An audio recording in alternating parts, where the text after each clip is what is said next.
She was already crying when Daniel got there. Not the kind of crying that asks for attention, the kind that has given up asking. Her shoulders curved inward like the pages of a wet book. Her hands sat open in her lap, palms up, as if she had been holding something for a very long time and had finally let it go. She was sitting on the bottom step of his apartment building, and the cold had already settled into the concrete beneath her, and into the thin fabric of her coat, and into the evening air that smelled like rain that had not yet arrived. Daniel had worked 9 hours at the warehouse that day. His back carried the proof of it. His shoes were still damp from the puddle he had walked through at noon, and he had not eaten since the sandwich he finished at 2 in the afternoon. He had been thinking about nothing except his door, his couch, and 5 minutes of silence. He saw her from the end of the street. His first instinct, the honest one, was to keep walking, to look at his phone, to give her the privacy of not being seen. He had learned, in the last year of his life, how much people in pain sometimes want to be invisible. He had wanted it himself, many times. But something stopped him at the bottom step. Something in the way she was sitting. Not collapsed, not dramatic, just completely, quietly finished. Like a person who had run out of the one thing that keeps people moving forward. He stood there for a moment. The street behind him was nearly empty. A car passed. Somewhere above them, a window lit up orange, and someone moved across it, and then it was quiet again. He crouched down so that he was at her level. She did not look up immediately. He did not push it. "Are you okay?" he asked. It was not a clever question. It was not a wise one. He knew, even as he said it, that the answer was obviously no. But sometimes, the only honest thing a person can offer is the most obvious question, said in a voice that means it. She looked up. Her face was the face of a woman who had lived a full life, and who had, somewhere along the way, stopped expecting much from strangers. Her eyes were reddened. Her gray hair was pinned back, but some of it had come loose, and it sat against her cheek in a way that made her look more tired than old. She looked at him with the careful expression of someone deciding whether or not to trust what they were seeing. He stayed crouched. He did not rush her. "I have no home anymore," she said. 5 words. She said them the way a person states something they have only just fully understood.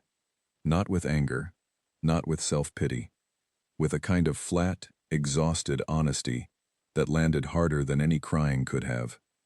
Daniel did not say anything right away. He let the words sit between them in the cold air, because they deserved that. They were not small words. They were the kind of words that carry an entire life behind them. Her name was Margaret. She told him that a few seconds later, not because he asked, but because, she would explain much later, giving him her name felt like the one small thing she still had to offer. Margaret, 67 years old, a resident of this city for more than half a century, a woman who had raised 2 children in this city, who had worked for 31 years in a school office 2 miles east, who had learned to cook proper food in the kitchen of a small apartment not far from where they were sitting right now. Daniel did not know any of that yet. He only knew her name, and the 5 words, and the way her hands were still lying open in her lap. "Can I sit with you for a minute?" he asked. She looked at him again, that same careful look. Then something in her face shifted, just slightly, and she moved a few inches to the side on the step, making room. He sat down beside her on the cold concrete, his work bag between his feet, and together they looked out at the mostly quiet street. He was not sure what to say, and so he said nothing. A full minute passed. 2. The wind moved through the gap between the buildings, and they both felt it, and neither commented on it. "I knew this morning," Margaret said finally. "I had known for a few weeks, really, but this morning it became real." The key did not work anymore. Daniel turned his head slightly toward her. Not all the way, just enough to show he was listening. "My landlord did not renew my lease," she said. Her voice was steady now, in the way that voices get steady after the worst of the storm has already passed through them. "I have been there for 11 years, the same apartment. I painted the walls myself. The kitchen window faces east, and in the morning, the light comes in very nicely." She stopped, looked down at her hands, I tried to call my son, she said. He is in another city. He did not answer. Daniel thought about his own phone. The calls he had not answered in the last year, because answering meant explaining, and explaining meant feeling it all over again. He thought about what it feels like to dial someone and listen to it ring and arrive at a voicemail that does not know what to do with what you are carrying. I walked around for most of the day, Margaret continued. I did not know where else to go. I have a friend, but she is in hospital. I have another friend, but she moved to be near her grandchildren last spring. She said this without bitterness, just as fact. I did not want to call anyone and say the words out loud. You are the first person I have said them to. He understood that too. There is a kind of pride that is not arrogance. It is simply the dignity a person builds over decades of handling their own life, and the difficulty of asking for help is not weakness. It is the cost of having been self-sufficient for a very long time. What did you eat today? He asked. She smiled, very slightly, at the question. A roll from the bakery, she said. At about 11. I still had some money in my purse. Daniel stood up. He picked up his bag. He looked down at her. I have soup, he said. Tinned, which I know is not ideal. But it is hot, and I have bread that is still good. My apartment is on the 3rd floor. You are welcome to come up if you want. She looked at him for a long moment. I don't know you, she said. No, he agreed. My name is Daniel Carr. I have lived here for about 2 years. I work at a warehouse on Mercer Street. I am not a complicated person. He paused. I just think you should not sit on cold concrete anymore tonight. Another pause. The kind that means something is being decided. All right, Margaret said quietly. And she pressed her hand against the step and pushed herself to her feet, with the careful steadiness of someone whose knees had opinions about cold evenings. Daniel reached out and held his arm steady, not grabbing, just available, and she took it for the 3 steps up from the pavement, and then let go. They went inside. The lobby of his building was narrow, and not particularly impressive.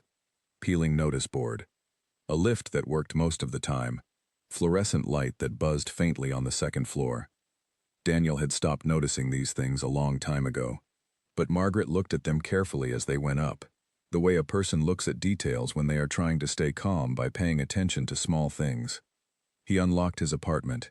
It was what it was, a single man's flat that had once been a couple's flat, and which still had not quite recovered from the transition. Too much empty space in some places, too much leftover furniture in others. A bookshelf that was full but not organized. A kitchen that was clean but not warm. He turned on the light above the stove. It was the better light, the one that made the kitchen look less like something to apologize for. Sit wherever you like, he said.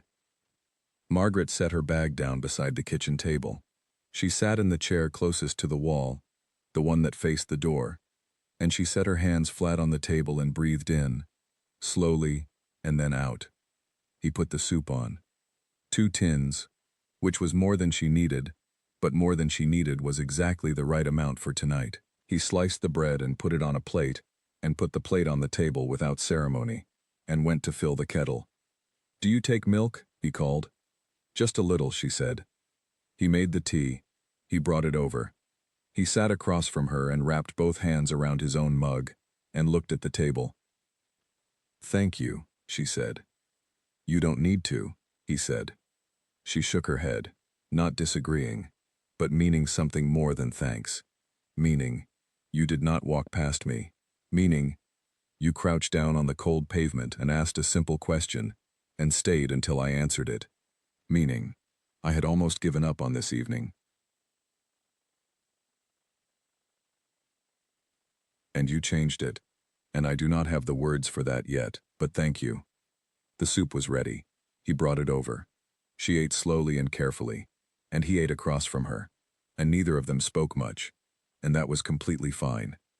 The city carried on outside his window. Traffic. A door somewhere. A brief laugh from the apartment above, gone as quickly as it came, and inside his kitchen, under the soft light above the stove, 2 people sat and ate soup, and existed in the same space, and the cold of the steps was still in her coat, and the tiredness of the day was still in his back. But something else was there too. Something quiet and unexpected. Something that had no name yet, but would later. He made up the couch with the extra blanket from the hall cupboard. He gave her the bathroom first. He found a spare toothbrush that he had never opened, still in its packaging, and left it on the edge of the sink without making a thing of it. He sat on the edge of his bed in the dark and listened to the building settle around him, and thought about the last 12 months of his life, and thought about 5 words said on cold concrete steps, and thought about how strange it was that the same 5 words that broke him open a little also made him feel, for the first time in a long time, like himself. He did not fully understand that yet, but it was there, true and quiet, and waiting. He turned off the light. In the front room, under the extra blanket, Margaret lay still and looked at the ceiling of a stranger's apartment, and thought about the kitchen window that faced east, and the morning light that came in very nicely. And for the first time that day, she was not cold. Daniel did not sleep well that night. He had not slept well in a long time, so this was nothing new, but that night there was a different kind of alertness to his wakefulness. He lay on his back in the dark and listened to the silence of his apartment, and thought about the woman on his couch, and tried to figure out what exactly he had done, and whether it had been the right thing, and whether the right thing even required that much figuring out. By 5 in the morning he gave up pretending, and went to the kitchen. He was as quiet as he could be, which was not perfectly quiet, because his apartment had old floors with opinions, but quiet enough. He made coffee and stood beside the window that faced the street, and watched the city begin to wake up one light at a time. Margaret was sitting at the kitchen table at 6. He had not heard her come in. She was just there, fully dressed, her gray hair pinned back neatly, her bag sitting beside her chair like she was ready to leave the moment she was told to. She had that look about her, the look of someone who has been someone else's guest before and knows the etiquette of not overstaying. "Good morning," he said. "Good morning." She looked at the coffee pot. "May I?" "Please," he said, and got her a mug. They sat at the table in the early light, and the city came in through the window in the way cities do in winter mornings, gray and steady, and entirely unimpressed with individual human problems. "I want to try my son again this morning," Margaret said. She said it the way people say things they have already decided, not asking for permission, just including him in the plan. "Okay," Daniel said. "And I should find out what my options are," she continued. "There must be services. Resources. I am not entirely without resources. I have a small pension, not large, but something." She wrapped both hands around her mug. "I simply do not know where to start." Daniel looked at her. She was, he thought, a person who had spent a lifetime being competent, and what she was feeling right now was not helplessness. It was the specific, horrible disorientation of having all of her competence suddenly pointed at a problem with no obvious door. She was not asking him to solve it. She was thinking out loud, because the night had given her enough space to start thinking again. "I can look into some things today," he said. She looked up. "You have work." "I have a lunch break," he said, "and a phone." She considered this. "I do not want to be a burden," she said.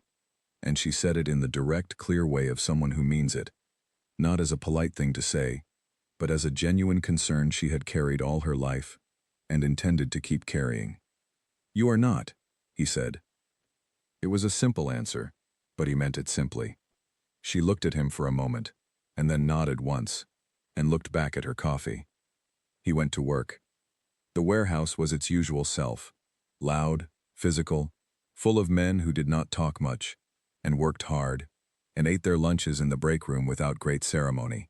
Daniel worked and said very little, and thought, during the quieter moments, about what he actually knew about housing services for older people, which was close to nothing. During his lunch break he sat in the break room with his phone and searched. What he found was dispiriting. There were services, but they were stretched and slow, and the waiting lists for emergency housing assistance for seniors were longer than anyone talked about in public. He found a legal aid service that handled unlawful lease terminations, He found a community resource center not far from his building that had a social worker on Tuesdays and Thursdays. He wrote all of it down on the back of a receipt he found in his jacket pocket. He called his warehouse floor supervisor on the walk back to his station and explained, in the flattest terms he could manage, that he needed the following Thursday afternoon off. He did not give a full explanation. His supervisor, a quiet man named Gordon, said he would sort it. Daniel thanked him and went back to work. That evening, when he got home, Margaret had made dinner. He stopped in the doorway of the kitchen and took in the sight of it. She had found the dry pasta in his cupboard and the tin of tomatoes and the garlic that he always bought and then forgot to use, and she had put them together into something that smelled like an actual meal, which was more than he usually managed on a weeknight. "I hope you do not mind," she said from the stove. He put his bag down. "I genuinely do not mind," he said. They ate at the kitchen table, and he showed her the list he had written on the receipt. She studied it with her reading glasses on, holding it slightly away from herself, the way people do when the glasses are still not quite the right strength. "Legal aid," she said. "You think the lease was not done properly?" "I don't know," he said. "But it is worth asking. You were there 11 years. There are protections that might apply. It costs nothing to ask." She nodded slowly. "Tuesday," she said, reading the schedule he had noted. "I can go Tuesday." "I will come with you," he said. She looked at him over the top of her glasses. "Daniel, you cannot keep taking time off work for this." "It is a Tuesday evening appointment," he said. "I finish at 4. She held his gaze for a moment. Then she took off her glasses and set them on the table and said, quietly, "Why are you doing this?" It was the right question. He sat with it properly. "I think," he said, after a pause, "because someone should, and I am here." He picked up his fork. "And honestly, this pasta is the best thing I have eaten in about 4 months, so I think we are even." She laughed. It was the first time he had heard her laugh, and it was a real one, not polite, not small. It came from somewhere that had been closed for a while and opened briefly, and it changed the room slightly. He remembered the laugh later. He remembered it on purpose. The story Margaret told him, over the following evenings, came out in the way most long lives come out. Not in order, not cleanly, but in pieces that slowly arranged themselves into something you could understand. She had come to this city at 19, from a smaller town in the north, to work as a typist in an insurance office. She had met her husband, a man named Colin, at a friend's birthday gathering. They had married at 23. They had 2 children, a son named Philip, now 41, and living in Leeds, and a daughter named Caroline, who had died 11 years ago at 39, from an illness that came quickly and did not ask permission.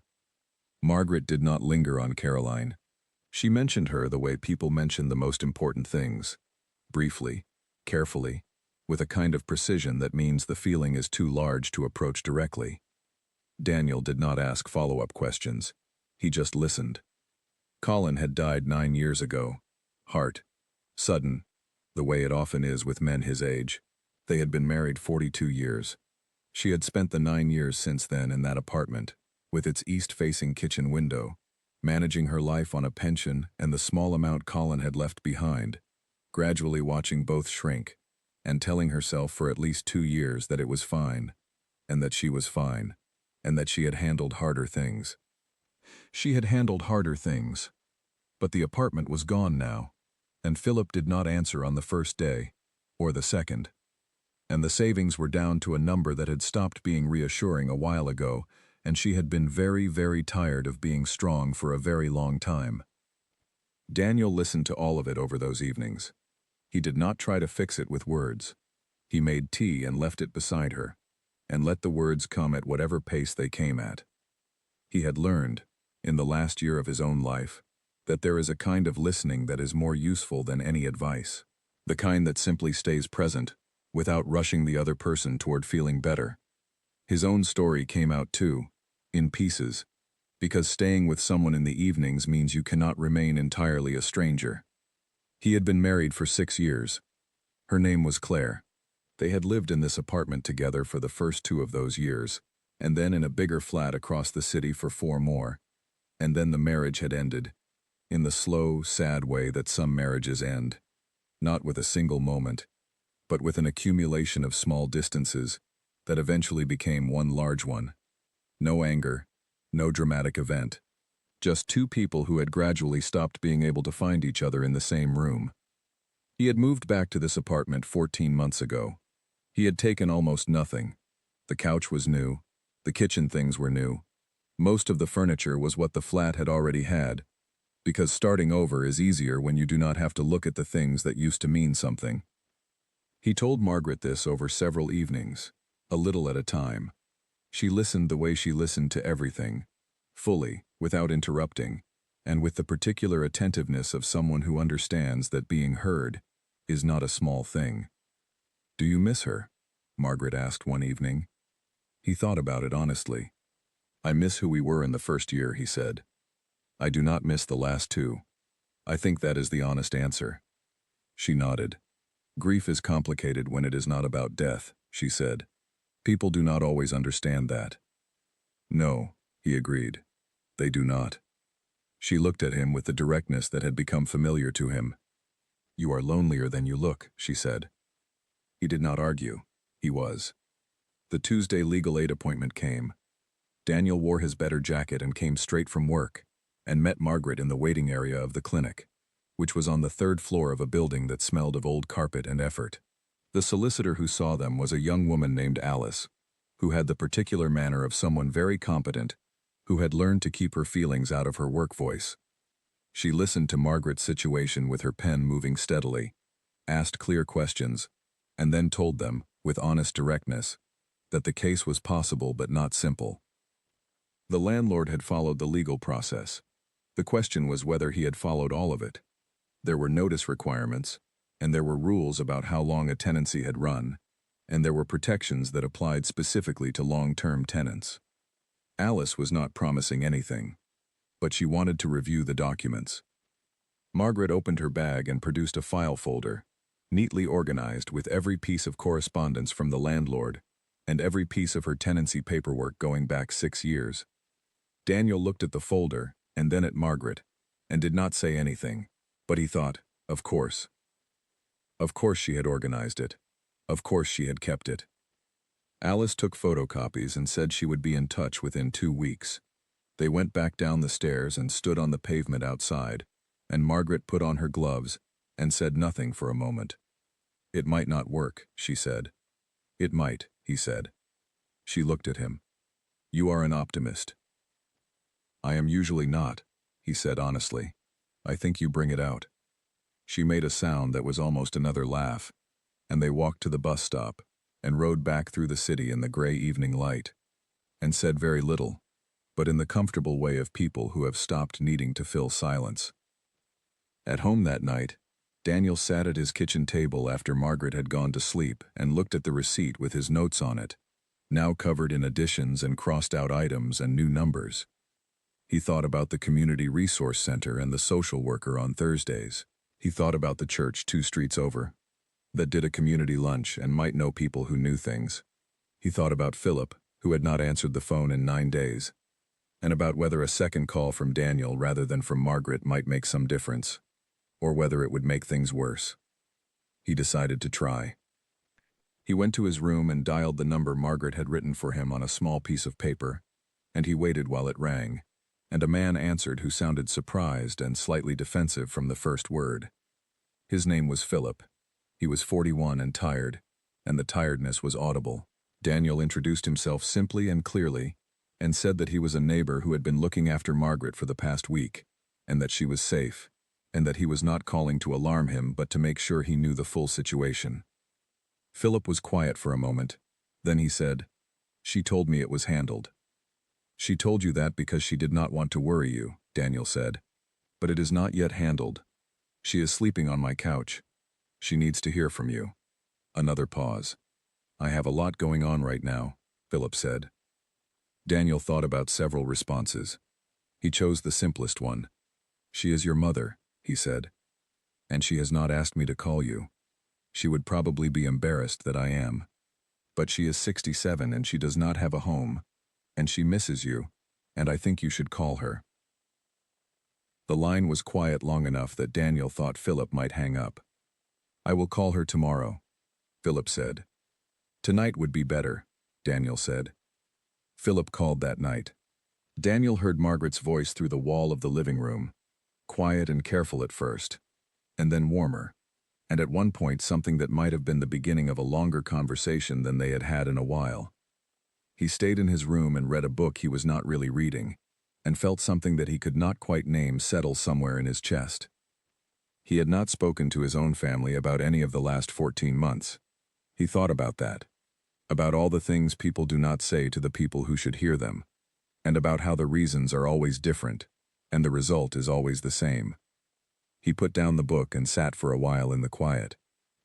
The days continued to organize themselves around a rhythm that neither he nor Margaret had planned. She made breakfast sometimes, and he made it sometimes, and sometimes no one made it and they both just had coffee and toast standing up, which Margaret said was not ideal but which she participated in without complaint. She had a doctor's appointment she had been putting off, and he reminded her about it, and she went, and came back with a prescription, and the small pride of someone who has done the responsible thing. He had a boiler service due, and she reminded him about it, and he called the number. Small things. The machinery of a shared life, which is mostly small things. The legal challenge was moving slowly. Alice had found something, a gap in the notice procedure, small but real, and was pressing on it. It would take time. Margaret had begun to accept that the apartment she had painted herself was gone regardless of the legal outcome, and that what the case might produce was either compensation or a formal acknowledgement, but not the east-facing kitchen window. She had begun to let it go. He watched her do it. It was not fast or clean. It was the way real letting go always is. Uneven, quiet, interrupted by moments where she would go still for a few seconds, and then pick up whatever she was doing and carry on. Philip was calling regularly now, 3 times in the 2 weeks since Daniel's call. The conversations were still finding their shape, but they were happening. Margaret told Daniel about them without elaborating, which he understood. Some things are private even when you live on someone's couch. She had started helping at the community kitchen at the church 2 streets over, the one Daniel had asked his neighbor about. It was 3 mornings a week, and she came home from it with a specific kind of tiredness that is actually the opposite of tiredness, the kind that comes from having been useful, from having had a place to be and people to be it with. She was very good at it. This did not surprise him. One Thursday evening she put a bowl of soup in front of him and sat down across from him and said, without preamble, "The housing cooperative has a room. Philip found it. It is a place for older residents, independently managed. They have a garden and a shared kitchen, and people who have dinner together. He has spoken to them. There is a space from the end of the month." Daniel looked at the soup, then at her. "That is really good news," he said. "Yes," she said. She folded her hands on the table. "I will be leaving at the end of next week." He nodded. Neither of them said anything for a moment. "I wanted to tell you properly," she said. "Not just mention it in passing. You deserve a proper telling." "Thank you," he said. She looked at him steadily. "You have been very kind to me, Daniel. Not in a small way. In a way that changed things." She paused. "I know that you are going through your own difficult time. I know this apartment has not been a happy place for you. I hope that changes. You deserve for it to change." He looked at the table. "You gave me back a month of feeling like a person," she said. "I do not know how to thank you for that." He opened his mouth and said something. He would not remember later exactly what it was. Something true, but not quite big enough for the moment. She smiled at it anyway. They ate the soup. It was very good, as her soup always was. Outside, the city did what the city does, without interest in either of them.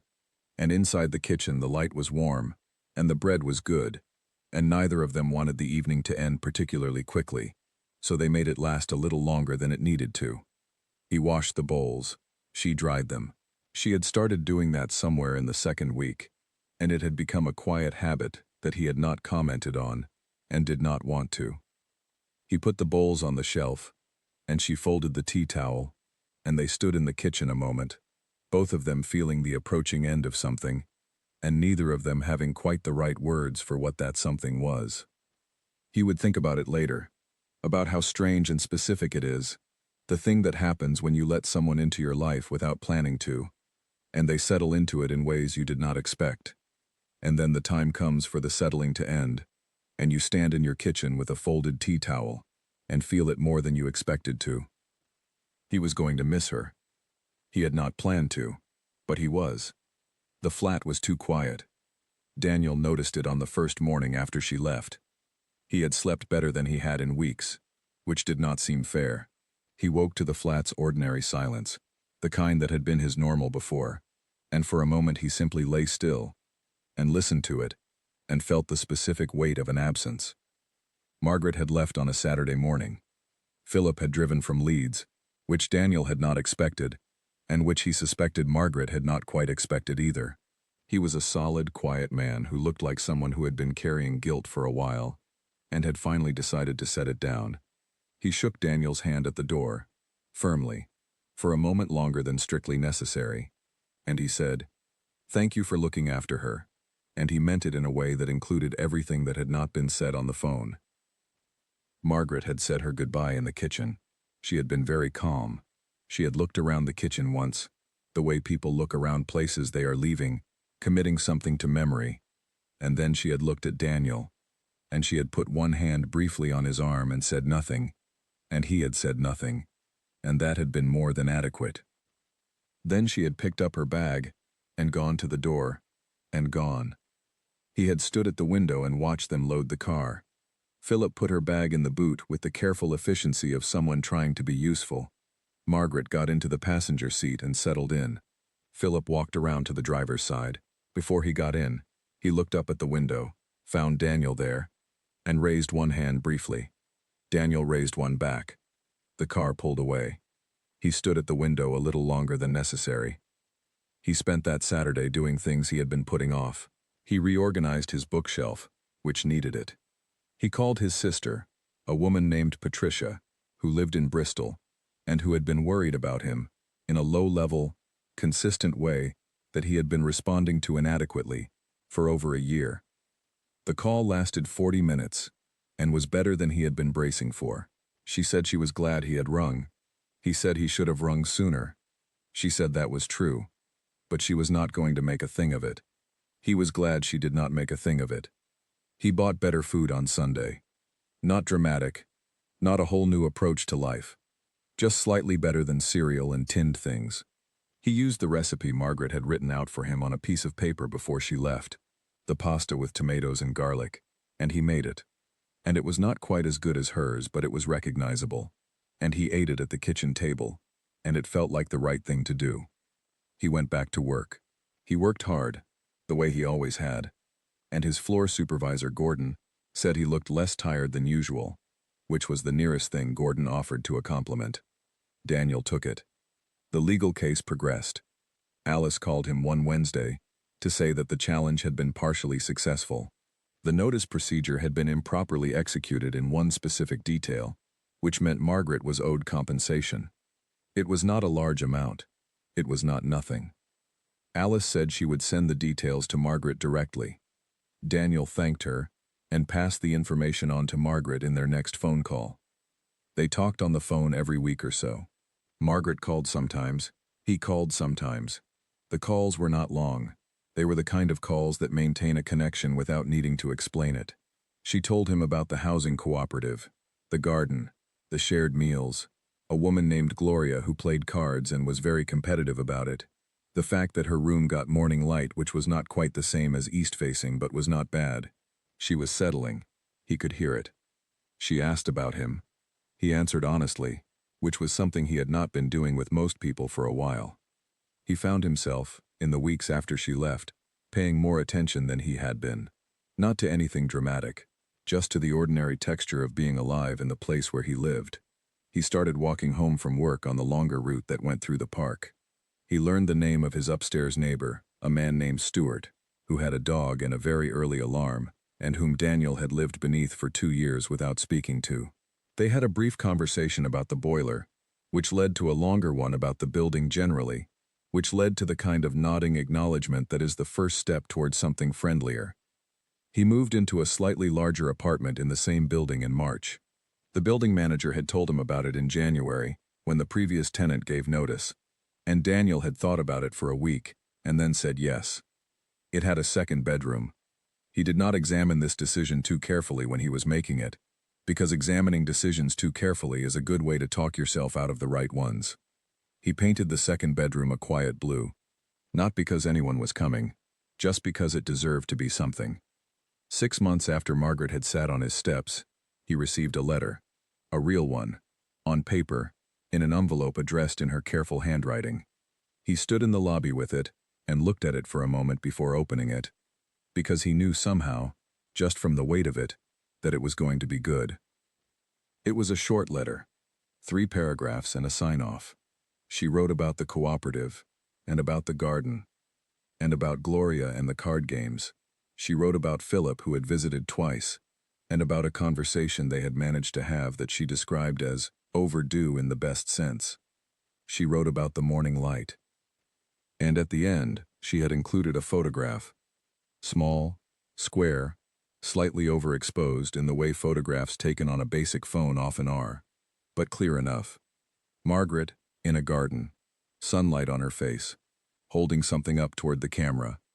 A tomato, a real one, red and round, grown in her own patch. On the back, in her handwriting, "See, I have a home." He stood in the lobby and read it twice. Then he put the photograph in his jacket pocket and went upstairs to his apartment, which was larger now, and quieter than it used to be, but no longer in a way that felt like absence. He put the photograph on the refrigerator, held with a magnet that had come with the flat, and which he had always meant to throw away and never had. He stood in the kitchen and looked at it. Margaret in a garden, holding a tomato, with morning light on her face. He thought about a cold concrete step and 5 words said by a woman who had forgotten that anyone could hear her.